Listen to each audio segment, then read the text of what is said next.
In the quiet heart of Kagadi village, where the red soil baked under the hot sun, lived a young girl named Liana. She was only 19, full of dreams and laughter. Her family was poor. Her father, Amos, was a hard man, his back bent from years of digging dry land. Her mother, Goret, was quiet, worn down by poverty. Liana dreamed of becoming a teacher. Every morning she walked miles barefoot to school, her books tied in a torn plastic bag. "One day I'll teach children to read their dreams," she often said. But her father would reply, "Dreams don't cook food. A husband does." One evening, a pickup stopped by their hut. Out stepped Leo, a rich, aging man from the next village. He brought sugar, soda, and money.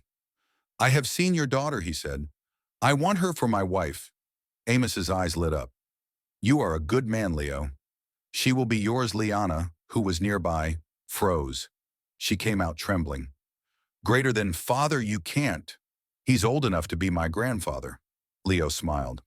"You'll learn to love me." That night, Liana heard her parents whisper. "Greater than, we need the money," Amos said. "But she's too young," Goret replied softly. "Dreams don't feed us," he shouted. The next morning, villagers gathered for the announcement. But when her father called her to kneel before Leo, Liana refused.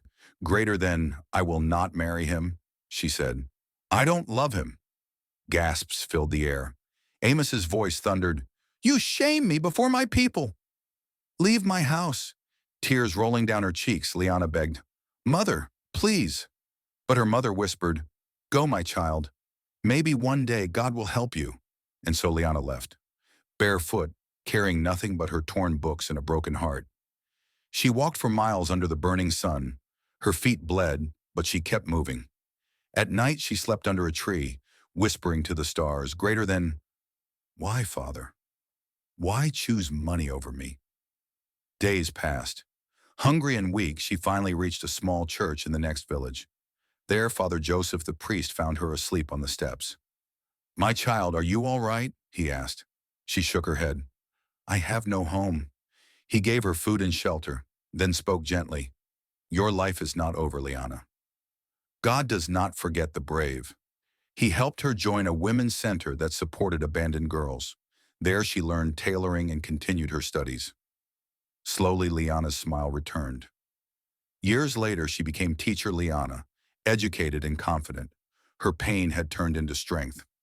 5 years after leaving home, she returned to Kagadi village. The village looked smaller, older. Her father sat under the same mango tree, his face lined with regret. Her mother ran to her, crying, "My daughter! You came back." Amos stood, his voice shaking. "Liana, I wronged you. I was blinded by money." She nodded softly. "I forgave you long ago." He sighed. "Leo died 2 years ago. He married another girl. She suffered much. You were wise to refuse." Liana smiled gently. "Papa, I've come to start a small school here for girls who dream like I did." That day, villagers gathered once more, not for marriage, but for a celebration of courage. Under the mango tree, Liana spoke. "Your value is not in how much a man pays, but in what you carry inside. Never let anyone sell your dreams."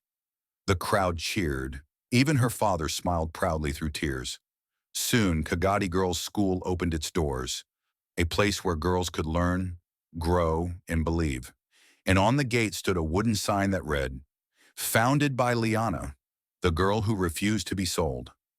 Morale: stand for what is right, even when the world turns against you. Poverty can bend you, but it must never break your spirit.